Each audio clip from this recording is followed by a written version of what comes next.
¿Cómo va a ser la nueva normalidad? ¿Cómo va a afectar esta pandemia a quienes nos gobiernan? ¿Qué retos enfrentan las y los gobernantes en la era post-COVID-19? Quédate y descúbrelo en Tiempo de Pensar y Pasar a la Acción.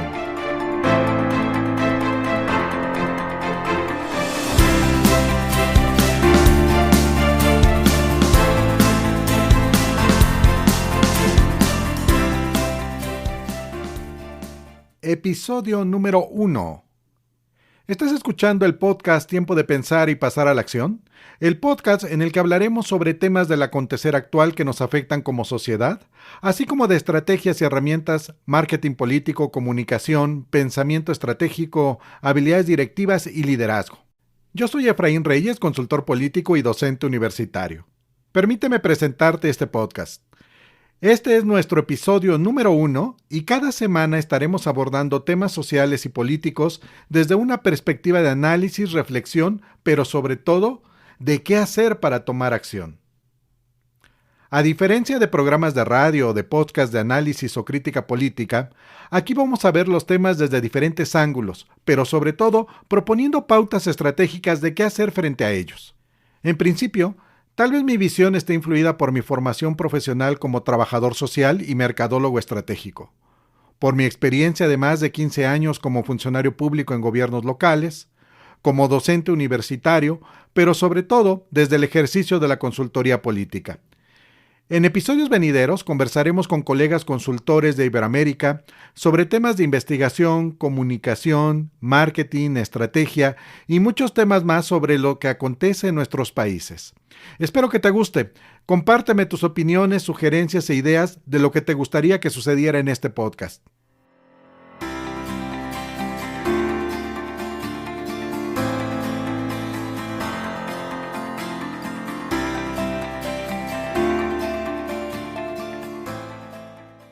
Sin duda, con esta pandemia, se ha provocado que las personas tuvieran que experimentar situaciones que eran inimaginables hasta hace algunos meses. Se puso al mundo en pausa, se logró un gran confinamiento global, nos llevamos toda nuestra actividad pública y privada a nuestras casas, como fue la escuela, el trabajo, el entretenimiento, la religión, y nos pusimos a repensar nuestras prioridades. ¿Qué es más importante? ¿El dinero, la salud, la familia? Pero si pudiéramos recapitular qué cambios vivió la gente, podríamos resaltar los siguientes. Número 1. Se hiperaceleró la digitalización en múltiples ámbitos de la vida cotidiana. La educación a distancia irrumpió en todos los niveles, desde los jardines de niños hasta las universidades. El trabajo en casa, el comercio electrónico y las entregas a domicilios, desde pequeños negocios a grandes corporativos, estuvo a la orden del día. En estos momentos, quien tiene mayor probabilidad de sobrevivir realmente es quien logró dar pasos en materia de transformación digital. También lo vimos en la telemedicina y el consumo de información de salud y bienestar, que crecieron aceleradamente.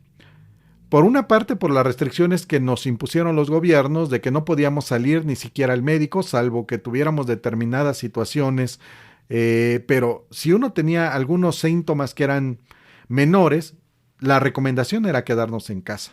Y ante eso, varios servicios de salud, sobre todo privados, tuvieron la capacidad de reaccionar rápidamente y cobrar por ello. Encontraron un área de oportunidad que tal vez en otros momentos los médicos no la habían valorado.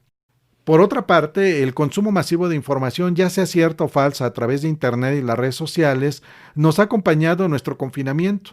Lo mismo que la migración acelerada a algunas redes sociales que antes eran restrictivas o al menos eran privilegiadamente utilizadas por los más jóvenes.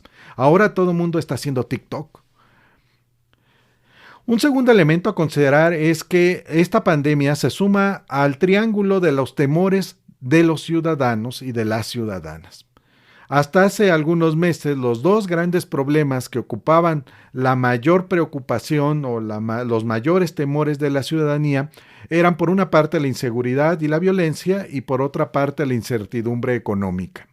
Ahora, sumemos un tercer elemento, es el temor a enfermarnos o a morir. Según datos de la primera semana de junio del 2020 de la casa encuestadora Consulta Mitofsky, el 78% manifestó que tenía mucho o algo de miedo de contagiarse de coronavirus. ya sea la persona encuestada o alguien de su familia. Asimismo, 2 de cada 3 personas entrevistadas expresaron tener mucho o algo de miedo de morir a causa del coronavirus. Y una estadística que también ha aumentado es la cantidad de personas que, según los encuestados, expresan que conocen o conocieron en vida que enfermaron y fallecieron. 3. El distanciamiento social formará parte de las nuevas formas de convivencia social.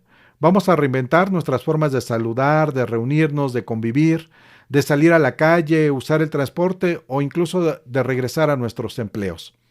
Todo indica que van a continuar los cambios en nuestras prácticas de consumo de productos y servicios y ahora van a estar más mediadas por el uso de la tecnología, desde las soluciones más simples hasta las más complejas.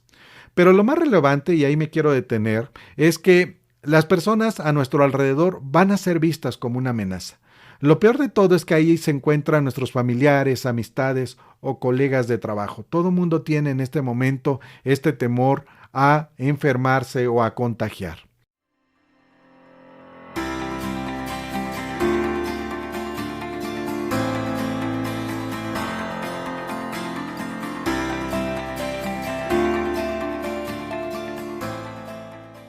Ahora bien, ¿cómo les afecta todo esto a los gobernantes? Primero, porque en esta pandemia quienes nos gobiernan están en una vitrina de cristal. La ciudadanía aprueba o reprueba el desempeño de las personas que gobiernan en sus estados o en los lugares donde viven en función de lo que perciben sobre qué tan bien o qué tan mal están enfrentando sus gobernantes esta pandemia. En este momento, las y los gobernantes que han mejorado sus niveles de aprobación en las encuestas son los que mayor visibilidad mostraron al enfrentar esta contingencia. En segundo lugar, también hay que considerar que la salud pública es responsabilidad del gobierno, no solo de la población. La salud es un problema público, objeto de las políticas públicas y por ende es una competencia que le corresponde atender al gobierno. Aquí sí no hay a quien culpar, a diferencia de otros problemas preexistentes en las sociedades, en las que se culpaba a los gobernantes pasados o a una causa o algún problema preexistente. Aquí difícilmente podemos hacer esto. Ahorita la amenaza es distinta y pues no hay mucho de cómo responsabilizar a la corrupción, a la inseguridad o a la economía de este problema en materia epidemiológica. O sea, aquí más bien es en el aquí y ahora hay que enfrentar con los recursos existentes, con el conocimiento y las capacidades que se tienen, esta nueva amenaza que estamos viviendo. Y una preocupación que tendrían que tener ahorita los gobernantes y las gobernantes es que si los ciudadanos están cambiando sus maneras de pensar y actuar frente a esta pandemia y frente a lo que ha implicado este confinamiento global, también pueden traer en la mente que en la siguiente elección pueden cambiar a los que no han demostrado las mejores competencias frente a esta nueva amenaza que todos percibimos. Quienes están gobernando en este momento se están jugando ya sea la aprobación de la ciudadanía o la siguiente elección. Y ahí no hay que olvidar que el voto de castigo siempre es una amenaza permanente para los gobiernos y en esta ocasión no será una excepción. Y yo creo que algo que también no hay que perder de vista es que las cosas no van a regresar a la misma normalidad de hace 4 meses. Vivimos una nueva normalidad a la que los gobiernos se tienen que adaptar y no al revés. Estas son algunas de las razones por las que los gobiernos tienen que cambiar a raíz de la pandemia provocada por este coronavirus. Y por ello, identifico al menos 5 retos impostergables para quienes gobiernan y quieren tener éxito en la era post-COVID-19.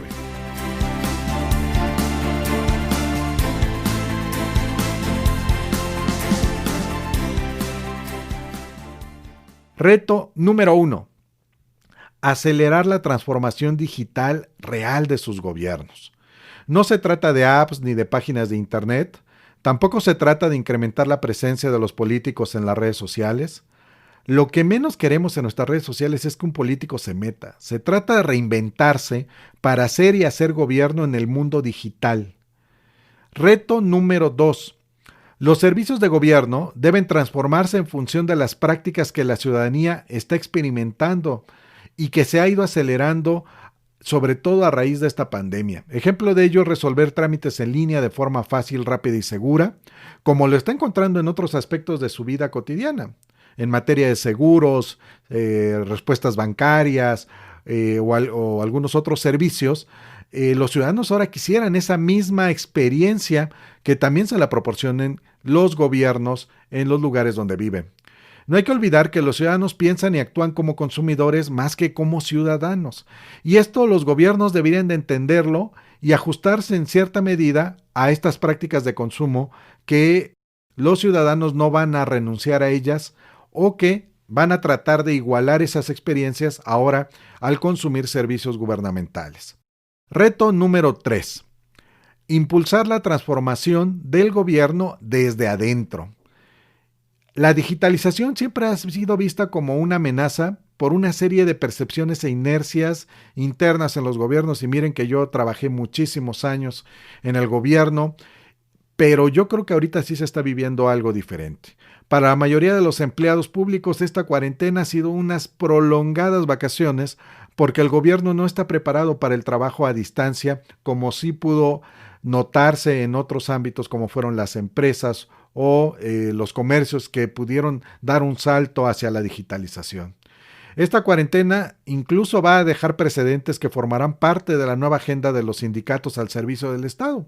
O sea, esto ya nuevamente va a ampliar el piso seguramente de los derechos y de las prerrogativas que ya tenían los empleados públicos, sobre todo los que son operarios de base o de servicios temporales en el gobierno.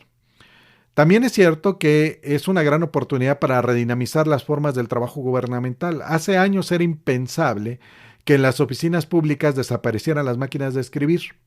Ahora va a ser impensable que no quieran usar las computadoras y herramientas digitales para el trabajo a distancia, que en pocos días algunos servidores públicos aprendieron a utilizar. Yo creo que es algo que no hay que perder de vista y que el gobierno debiera aprovecharlo y verlo como una oportunidad y no como una amenaza. Reto número 4. Mostrar agilidad para cambiar las reglas de la nueva normalidad. Al gobierno y los legisladores les toca diseñar las normas y leyes para garantizar la vida en sociedad. Esta agilidad implica estar abiertos a respuestas innovadoras, a problemas añejos y problemas nuevos.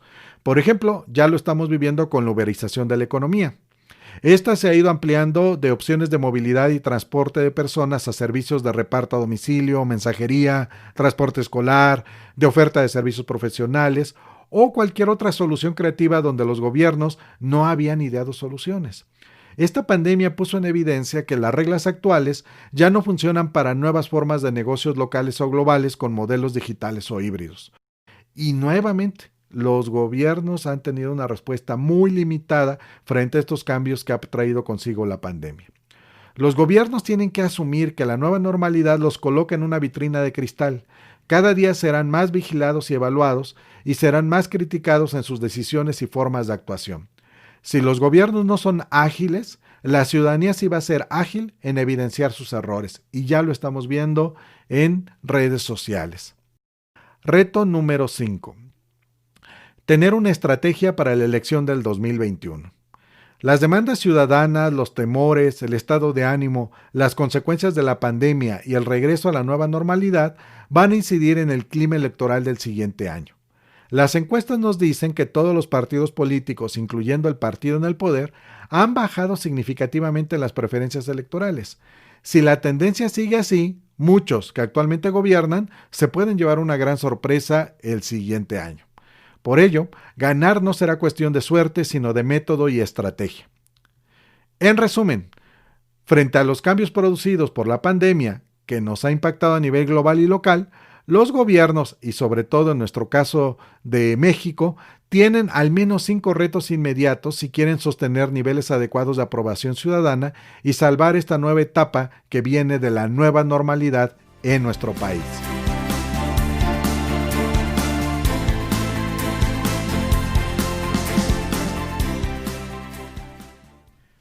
Esto fue tiempo de pensar y pasar a la acción. Si te gustó el episodio, suscríbete en Spotify, en Apple Podcast, Google Podcast o en la plataforma de tu preferencia.